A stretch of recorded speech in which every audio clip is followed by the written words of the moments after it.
khóa tủ, khóa xe máy, khóa ô tô, có cắt được các loại chìa khóa. Ai cắt chìa khóa đây?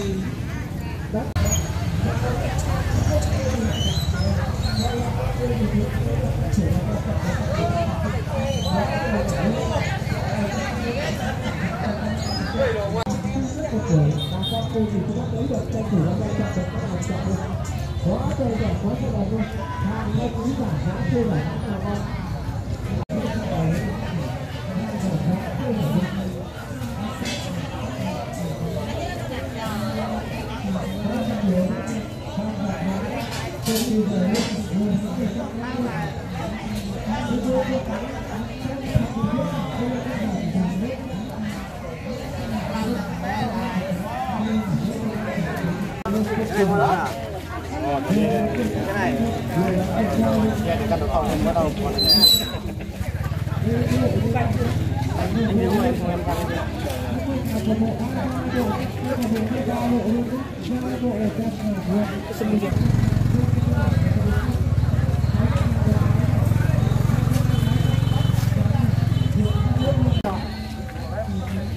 bình thường 200.000 giảm giá vào 100.000 thôi, còn 100.000 thôi lấy đi. Rẻ.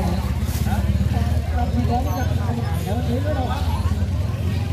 Đi mua đâu được, chả mua đâu được.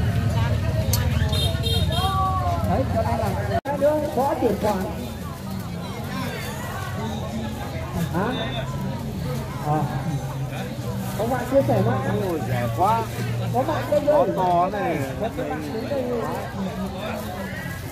Đấy vào xem đi, chọn đi, lựa chọn thoải mái, không phải lo. Đấy,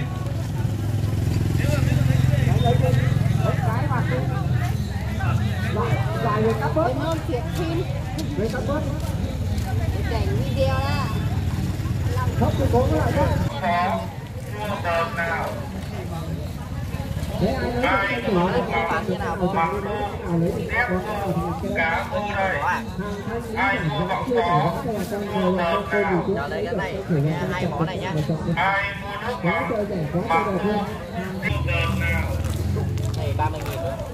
Ai mua nước mắm tôm, tép khô, cá vô đây. Ai mua bọc có, mua đợt nào. Ai mua nước mắm. Lấy 20.000 này. Cái hai cái này. Cái này. Nó đi bóng. Mà hai cái đỏ đớp. Không ai nghe. Làm nộp ăn đứa. Ok. Tép khô, cá vô đây. Đấy, nó vừa thôi, chỉ bằng đấy thôi. Cái đấy to nhất rồi. Vâng, có 20.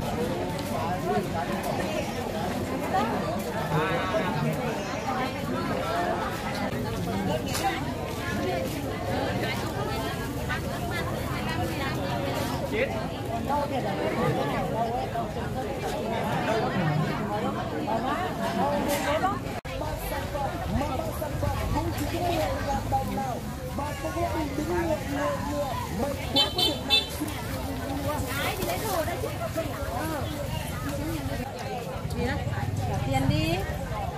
Bây giờ 100 về có giả đâu. Đang hỏi cái này em hỏi. Từ hỏi em. Làm sao mà được một cái. Đây có bác nha. Con đúng không? Cái này không ăn cầm một cà phê.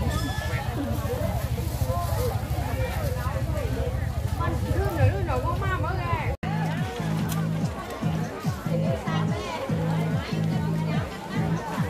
Cùng đấy bà ơi. Nhìn nhau.